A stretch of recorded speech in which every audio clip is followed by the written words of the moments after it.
Hellscreen is a retro-style shooter unlike most of them. Developed by the one-man band known as Jamie D, Hellscreen is a furious blur of turquoise and red, where the only thing more important than trudging forward is keeping an eye on your behind.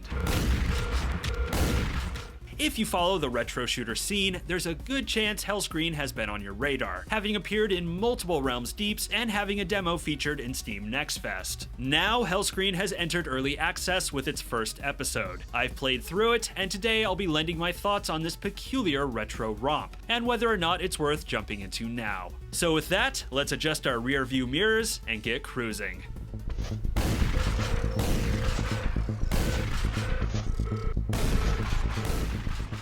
This first early access build of Hellscreen features the first episode with 9 levels, 9 enemies, and 5 weapons. The full release will contain 3 episodes and a host of difficulty and accessibility options. And while it's not in the game yet, full controller support. Steam Deck support is planned as well. Episode 2 is set to release in late 2023 and Episode 3 early 2024. In the game, you play as the poor, unfortunate soul who has taken it upon themselves to kill the Hellscreen, a monolithic and malfunctioning machine built by the gods eons ago to sort out the souls of the dead. Unless the Hellscreen is destroyed, the fabric of all existence, as well as your shot at a peaceful afterlife, is sure to be lost.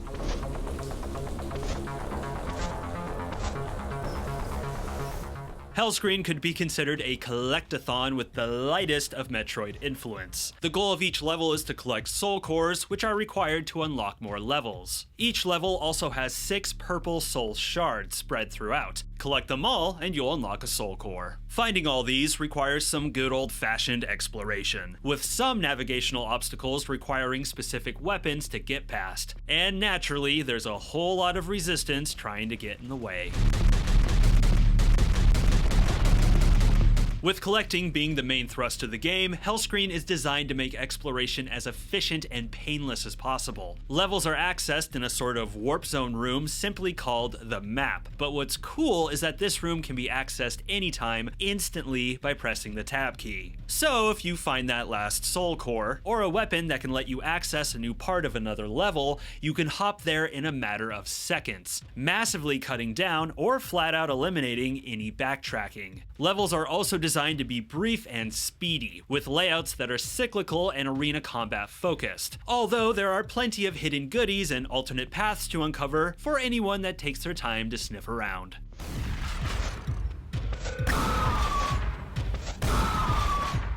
So far, in terms of mechanics, Hellscreen is solid and not trying to be anything too fancy. Movement and shooting is fast and responsive in all the ways that should make a retro shooter fan happy. And while moving forward, damage is doubled, a simple but good incentive to keep players in constant motion. While they appear odd and alien, the weapons are fairly standard, like a basic pistol, shotgun in pump action and super varieties, a rapid-fire plasma gun that's my favorite of the bunch, and a rocket launcher. The weapons perform adequately, but I would say the reload for the super shotgun is a beat too long, and the rocket launcher damage radius feels inconsistent. Firing on a group of enemies will eliminate less than you would hope for, and with some enemies, the rocket launcher seemed to have little effect, and I was unsure if it was a problem with the weapon or if there was a weak spot on them that just wasn't clear to me. But as mentioned before, some of the weapons allow you to bypass obstacles that block you from exploring. For instance, the shotgun is able to destroy flame barrels, and the super shotgun can destroy giant red crystals. Oh, hello there. And goodbye. Tying the weapons into exploration is a nice touch, and something I hope to see more of in the upcoming episodes. Enemies are made up of hordes of spider-like creatures and more stationary projectile shooters. At the moment, the baddies don't put up that much of a challenge, feeling more like nuisances than outright dangers. Those looking for a real test might not find it here, at least not yet.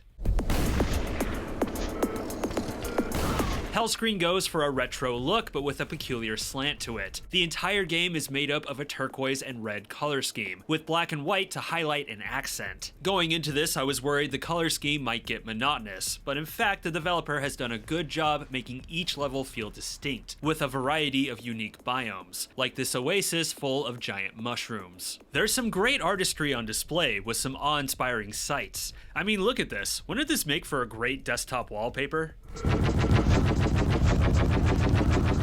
there are some issues. Enemy jibs have a habit of getting stuck in the air, and the game has this bloom effect that kicks in whenever you're moving forward, meant to signal your double damage. It's a neat touch, but at times the bloom effect can overpower the visuals, and there's not many options to adjust it. The performance was decent, although the game had a habit of hitching throughout, along with some minor frame dips. Music and sound design is minimalistic, and the results are mixed. The music is comprised of simple, beat-heavy electronic fare. I enjoy it for the most part, but I can see some players finding it overly repetitive, and enemies make no sort of noise other than a distorted scream when they die, which is a creative choice that just doesn't sound all that great.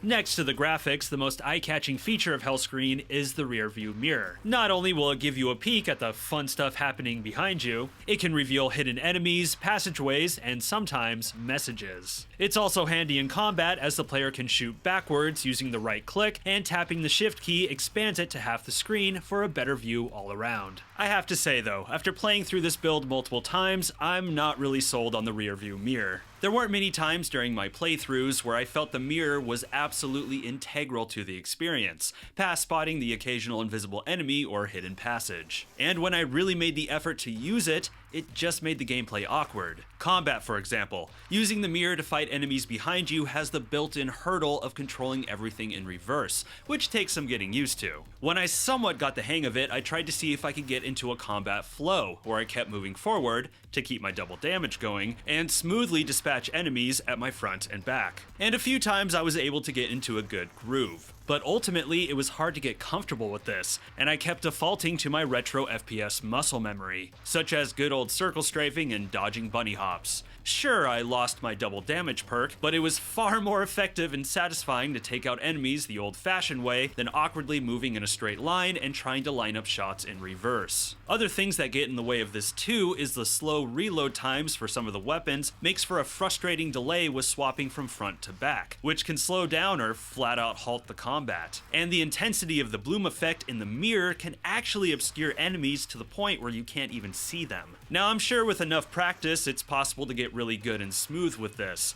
However, a good question to ask here is that if we took the mirror out of the game, would it really change or harm the core experience? And at the moment, I would have to say, no, I don't think it would. Yes, there are points in this game where you can't progress without the mirror, but these moments are not as common as you would think. So much of this game's identity is tied to this rear-view mirror concept, and at the moment it just feels like a gimmick tacked on to what is an enjoyable, but otherwise pretty by-the-numbers shooter. What I want to see is Hellscreen's future updates prove why this mechanic needs to be here. I want to see it become the central mechanic, something that is absolutely invaluable to combat and exploration, and not something the player needs every once in a while. And if that's something the developer isn't able to do, then I think this is an aspect of the game that should be rethought.